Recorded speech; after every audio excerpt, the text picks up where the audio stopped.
Welcome to the AFC North Roundtable, a weekly live show featuring top-tier insight and analysis on all things AFC North from the best creators in the division, including Baltimore Ravens creator Sam, Pittsburgh Steelers creator Mark, Cleveland Browns creator Chef Zay, and Cincinnati Bengals creator Zim.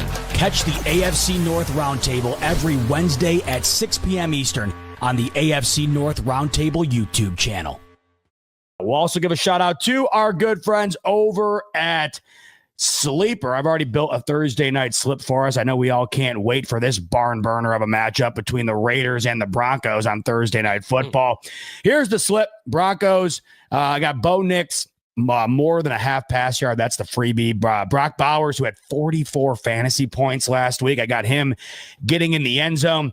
Geno Smith, less than 212 and a half yards. That's one of those games where it's going to be a lot more entertaining if you have a sleeper slip going. So take advantage. Link in the description below. Click that, sign up for an account. Once you do, you'll immediately get a free $20 entry that you can use for Thursday Night Football. Any game in Week 10, NBA, NHL, you name it, it's all on Sleeper. Once you use that free $20 entry, use the promo code on your screen, RTS, and that'll get you a 100% match up to $100 on your first deposit. Terms and conditions apply.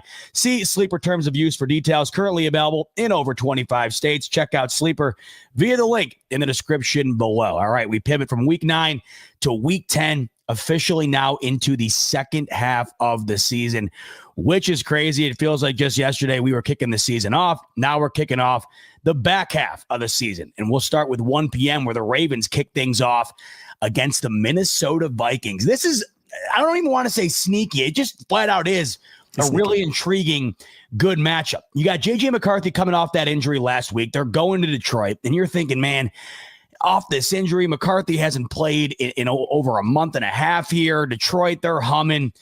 They go out and beat them. And they were up by 10 late in that game. So they didn't just kind of back into a W. They legitimately beat Detroit. Now you have to wonder with Minnesota, are they going to be interesting in the NFC? And then, of course, meanwhile, with Baltimore on their side of things, they got to keep stacking wins, right? 3-5, Lamar back. They get that big W over Miami. This is one of the tougher non-divisional games that they'll have to play. Plus, it's on the road in a hostile Minnesota environment. Zay, I'll start with you here. Baltimore, Lamar's back, and if they're going to want to make this push towards winning the division, they're going to have to win games like these. Do they win this game against Minnesota on Sunday?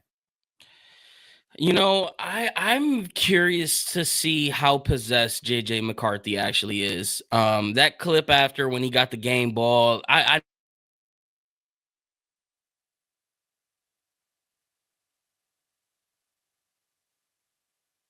Is that him or is that us? That's him. Man, my man literally just went freeze frame on us. Chef Zay hitting the freeze frame. I got a feeling he was going to be maybe predicting J.J. McCarthy going off. Oh, there he is. Oh, there he is. Are we back? We're back. We're back. All right. We were waiting for that tangent on JJ. Well, damn. I guess JJ ain't it. So Ravens win. I guess. Put it like that. I don't know. Easy enough. No, I just think that this is a big game for J.J. McCarthy. I was saying that that clip at the end of the game where he was getting the game ball, like I want to see how possessed J.J. McCarthy actually is. This is a perfect test for him. Obviously, this isn't the typical Ravens defense in the histories that we've seen, but it's still the Baltimore Ravens. You're still a rookie technically, and this is a great opportunity for them to go out and get a win. Nothing more would make me happier than to see this team lose, but I think we're going to get that from Zim, surprisingly, the way I look at this Baltimore Ravens schedule. So I'm going to give Baltimore Ravens the nod this week. They're going to continue on. They're going to win 3 straight. Maybe we can do it at 4 p.m. next week, but I think Zim's going to be the one to put them out their misery. So I'll give them the win this week versus the Vikings. I watched that game ball video like 7 times. I couldn't tell if that was just natural, if he was forcing. That was something else, man. I haven't seen that before. That was pure authentic. I'm a guy that usually can sniff out the fakeness. Like Kevin Stefanski press conferences are garbage. Like it's like, dude, you're forcing it. That was pure, raw, authentic energy. I'm excited to see if he's for real. Well, if that was raw and authentic, and I have no reason to believe that it wasn't, Mark, J.J. McCarthy apparently has that dog in him, but is that dog enough to get it done against Lamar and company on Sunday? It was definitely like a huge victory over the Lions last week. But yeah, this is the one where Lamar Jackson and the Ravens, hence why they're still like, near favorite to be the division, the AFC North champs, and they can come back into the season because it's not over just yet.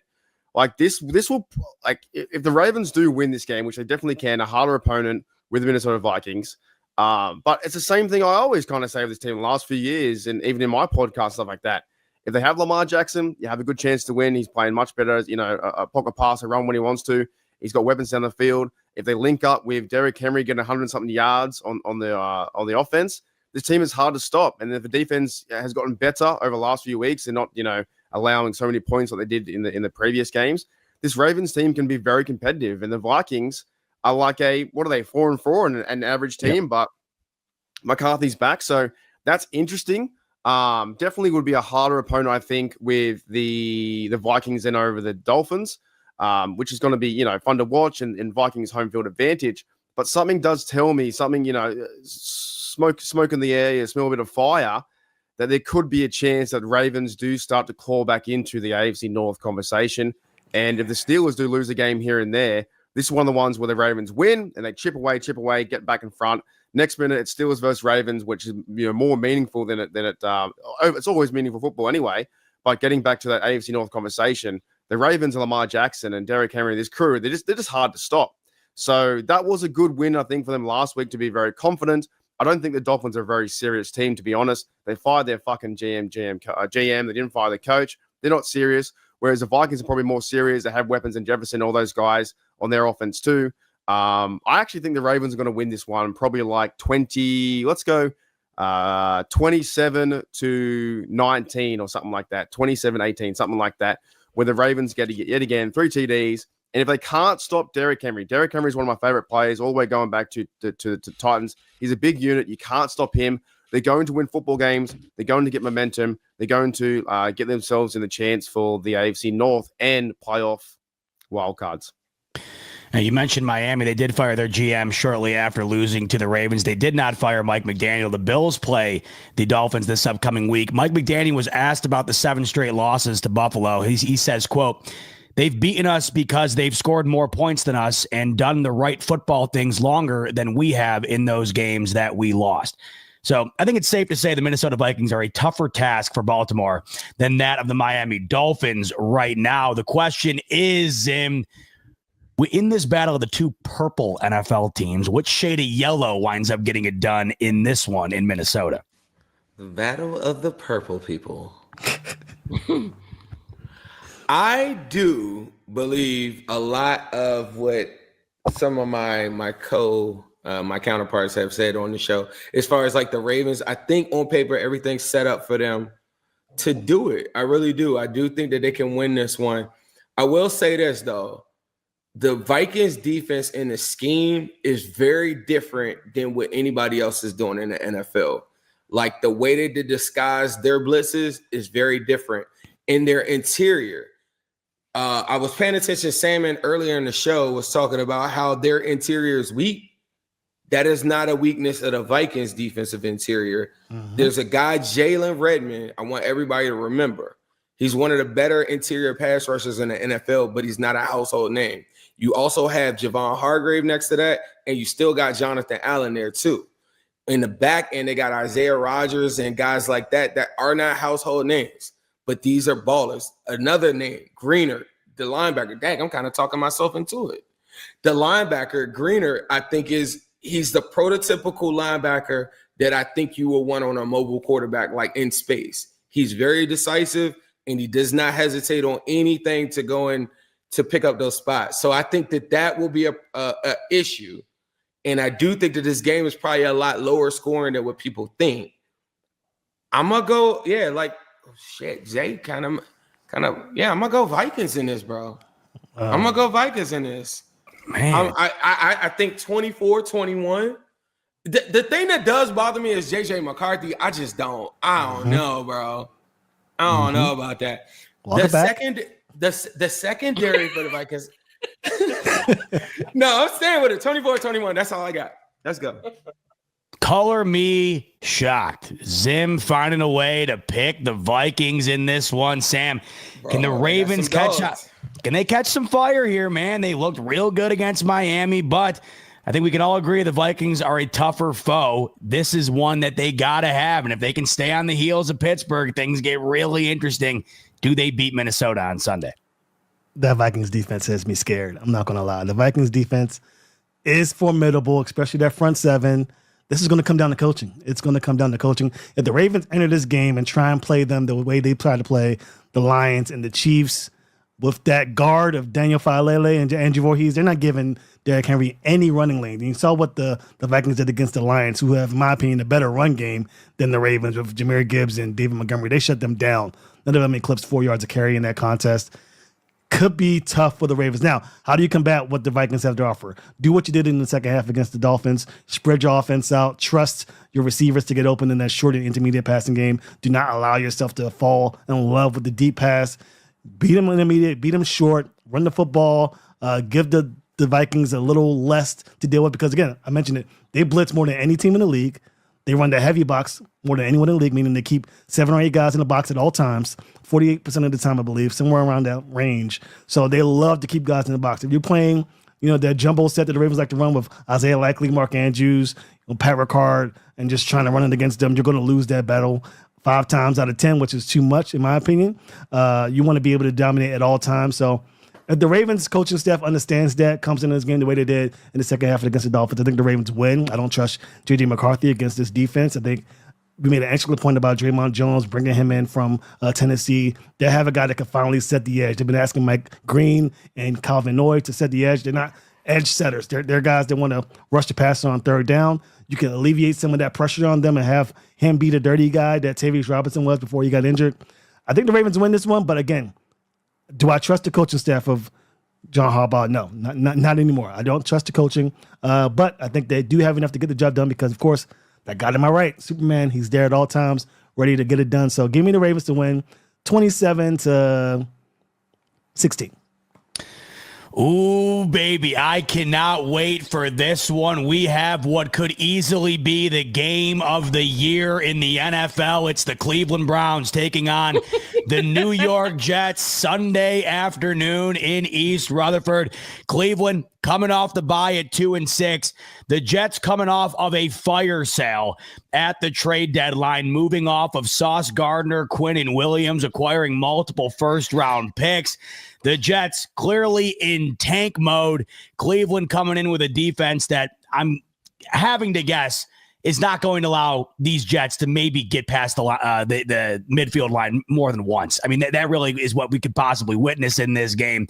Low scoring, I'm sure, but who ends up winning it in this potential game of the year matchup? Mark, who do you got here, Browns or Jets on Sunday afternoon?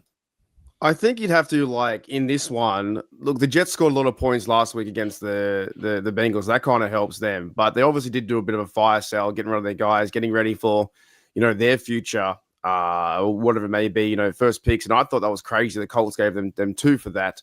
But this one, to me, is obviously they're probably going to start Gabriel, the Browns, coming back from the bye. And funnily enough, too, the Browns are still in the mix as well. If they can win a few games, they can be a part of the AFC North conversation to win this. But to be short and sweet, man, I honestly this. I have no idea. This is a toss-up game. Let's go Browns with maybe the better defense, better running game of the Browns. Maybe they win 21-17 or something like that. They get it done. You may think I was joking when I said this could be the game of the year. Folks, this could have massive, massive NFL draft implications for the upcoming draft in April. I mean, seriously, when you look at this could be insane. And Zay, look, you're saying that now, but we don't know. Maybe that one pick difference winds up being the future Hall of Famer for one of these organizations, and it better not be the New York Jets. Zim, looking at this one, Browns, Jets, who takes it and why? I'm not sure, bro. Okay, let's cut the bullshit. This one is crazy. No, I don't know, bro. What the Jets did to the Bengals, they will not do to the Browns, at all. But also, I don't know, bro. No Quinnen Williams and stuff now. I don't know. Maybe, God, offensively can't do anything. Man, this is gonna be a nasty game, bro. I got y'all. I think this game is like 17 to like 10, and I'm gonna go Browns. I'm gonna go Browns. I'm rooting for. I got to root for the Jets in this one, unfortunately, Zay, which I think might be beneficial to you. I have no idea, but Sam, what are you making of this game, Cleveland, New York? Browns got this. This is definitely a Browns win. Browns fans would hate to win this game because I believe a loss to the Jets will 100% cost the head coach their job, which I'm sure a lot of Browns fans want. But I think the Browns win this one. I think it's just, no Quentin Williams, no shot. I mean, do I trust Justin Fields or who's the quarterback in this game? I don't even know. Is it Justin Fields or is it? They're waiting to reveal it for competitive advantage, much like the last time, Sam. Oh, brother. That's insane. I mean, Dylan Gabriel's the X factor here. Do I trust Dylan Gabriel to throw the ball more than 10 yards? No, but I think the Jets are the Jets right now, so I'll give it to the Browns. All right. Zay, where are you at on this one? Because I know, we mess around a little bit, but this could be, somewhat impactful. Do you want to win this game? Do you want the Kevin Stefanski, I know you've been all over wanting to get him gone. You lose to the 1-7 Jets. That could be what inevitably gets you what you want. So where are you at on this one? How are you viewing it? Hitting that freeze frame again. Oh, boy, freezing. Bad Thinking. Perfect timing. I'm wondering. I thought he was joking. It's the perfect freeze frame because you got to wonder it with that look, right? He's pondering it. Like, man, I'd like to see a win, but we back. We back. They're gonna put this game on Tubi. Okay, all right. Well, let's pump the brakes. No, you guys all make great points because you asked me where I'm at with this. This is such a weird situation. It feels like the Dolphins game again. The only difference is the rain. There's no Mother Nature to affect, and for them to do the obvious. Kevin Stefanski gave up play calling. That was a big major bomb. Nobody saw that coming. I don't think it came out of left field. So we're gonna get to see a Tommy Rees offense, but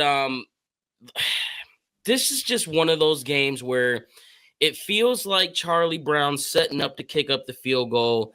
And we're going to whiff and freaking miss somehow because that's just what happens. You think about, and then you mix the whole Vegas factor into it. It's like, oh, Jets fire sale. They get rid of their best corner. They get rid of their best defensive tackle. They have no shot to win it. And next thing you know, they win by 20 points. Like, this has the makeup to be such an ugly, ugly day for Cleveland Browns fans that could ultimately have sunshine at the end of it.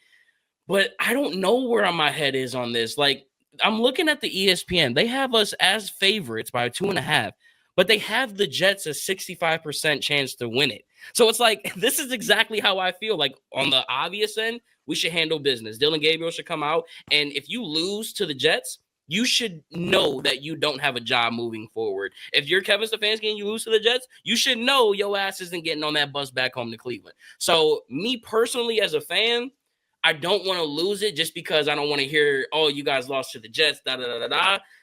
But then the other coin is like, this could be the nail in the coffin because you can't recover from this. So give me the Browns. Give me the Browns, and they probably do it in such a weird, dominant fashion. Like, give me 23-10 Browns. Defense is going to look superior as always. They're going to create turnovers, and then we're going to come out looking like, oh, Dylan Gabriel threw for 190 yards and a touchdown and no interceptions. Yoo-hoo. So that's where my head's at with it. You missed the greatest opportunity for a Bengals joke right there, where you saying that there is no coming back from losing to the Jets, and I literally just lost to the Jets. And... Well, we gave y'all. True. I was gonna say that was after we gave y'all Joe Flacco. Y'all lost with Joe Flacco, so. Thank you, man. What do you want? What do you want for Christmas, man? I never asked you that. I told you I'll take a Joe Burrow signed autographed jersey. Whenever you. How about a Joey Flacco? That'll work. Zay, are you an Ohio State guy? Yeah. All right, so maybe you can get him a Burrow Ohio State jersey before he took off. How about that? You can kind of kill 2 in 1 there. That's perfect. Or right. I'll take a Jamar Chase. No, I got it. I had to say thank you for Flacco. That's it. Yeah, Flacco gave me life again. I wasn't even gonna watch football anymore. I was contemplating my life at that point. Thanksgiving more than 2 weeks away, and Zim's he's thankful early. He's thankful early. Give me a set of plate. Very thankful. Save me a plate with foil on top, double foiled. Zim said he wasn't going to watch football again. He's not going to be able to, or he wasn't before adding Flacco, but he's not going to be watching the Cincinnati Bengals this upcoming weekend, who are on the bye. So we conclude with Sunday night football from SoFi Stadium. The Pittsburgh Steelers on the road to take on the LA Chargers, a pretty massive AFC matchup here in Week 10. Steelers 5-3, Chargers 6-3 in prime time. Zay, I'll start with you. Can Pittsburgh find a way to keep it rolling here after just beating Indianapolis, now taking on Herbert and company in LA? I feel like this is a game they can afford to lose. For some reason, the Chargers and Justin Herbert plays like really, really good on primetime whenever I watch. And this will probably be a game that I actually want to watch this time around, because we're going to actually get to see what this defense. Daniel Jones ain't Justin Herbert, all right? So there's going to be some better throw. I know he threw for 340, but I think this is a game that the Steelers can afford to lose, looking at who they got afterward. They got the Bengals and then the Bears, and then it starts to get a little dicey again. So I gotta see it one more week before I go ahead and start giving that defense a little bit more credit. I'm gonna take the Chargers this time around. I think Harbaugh will give them a little bit more of a taller task, but I think it'll be close. Let's go like a game-winning field goal, 23-20 Chargers. All right, a good primetime game is what Zay's predicting. Sam, what are you predicting between Pittsburgh and LA? This is the game for me. I've been circling this game on the calendar ever since I heard Lamar Jackson was hurt. This is the game that, in my opinion, decides who wins the division. If the Pittsburgh Steelers win this game, that tells me that they're for real, that they're a real team that could potentially win games that, against tough opponents. I think all the games that people are saying that Steelers could lose are just regular teams, and not like they're playing the Bills or the Chiefs. They're talking about teams like the Broncos or, just the middle of the pack teams that they could play. This is one of those middle of the pack teams. Let's see how they look like in this contest. If they win, then the Ravens really do have a hill to climb. But if they lose this game, which I'm predicting them to do, then this is the Ravens division. I'll put a stamp on it next week and say, yep, don't even bother showing up. This is the Ravens division to win. We can all go home. But again, if the Steelers find a way to win this game, let's start to take them seriously. They're a team to be feared. Aaron Rodgers can get it done. I just don't see it. They don't get 6 turnovers in this game, like Zim said earlier. It's going to be up to the Steelers defense to come to play and that offense to show up and put more than 200 yards of passing on the day. So we'll see what happens. I'm picking the Steelers to lose. Give me the Chargers 27-20. Wow, Sam's got major implications on the line on Sunday Night Football. Zim, how are you looking at this one? It's the Steelers, it's the Chargers, and really, it does have implications, but it really could shake things up in the North here if they drop this one on the road. So who do you got winning and why? I feel like the show needs a bit of a shakeup. You know what I mean? Like you need a shakeup. And after hearing Mark's comments about the Bengals, I want to be petty and just pick anybody that goes against some Steelers every week. I really do. But for the spirit of football, I do think that the Steelers are catching the Chargers at the perfect time. Both of the tackles are out for the whole entire season. I get it. The Steelers have the highest paid defense. I just don't think that they're that good. But when both their tackles are, it's going to alter their whole entire game. And I think that that's the muddied water game that I think that they want. Their D-line for the Chargers, I think, is out too. The Chargers, though, are 6 in total defense. They only give up 286 a game. Points allowed, they're second in the NFL at 18.5. I think this might have updated from this past week. They're not that great against the run, so I do think that this has the chance to get slowed down. And if they can get like 2 turnovers, I think that will be like the thing. But shout out to the Ravens in this.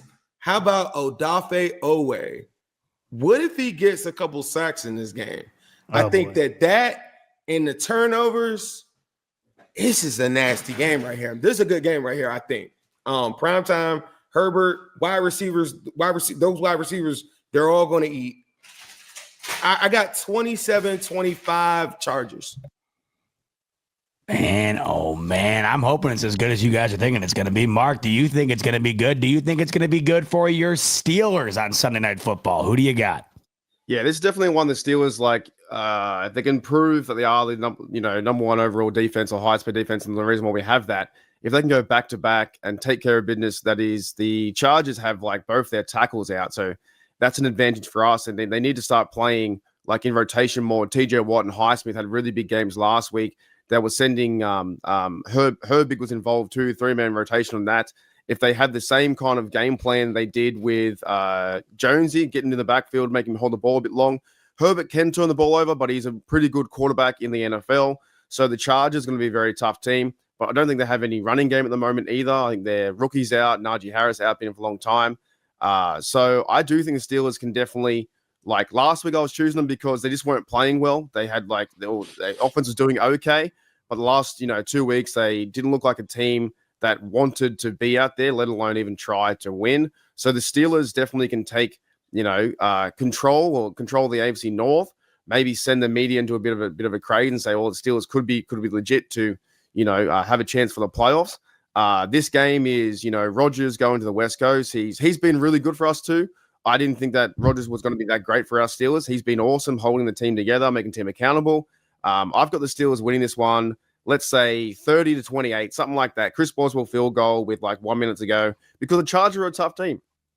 They're a tough team in the division too. They're fighting for all AFC West are like 6 wins or something like that. So, and Steelers going out west hasn't always been great in the past, but recently they've won out there I think twice out of 3 times. So I've got the Steelers winning in a Chris Boswell field goal 30-28.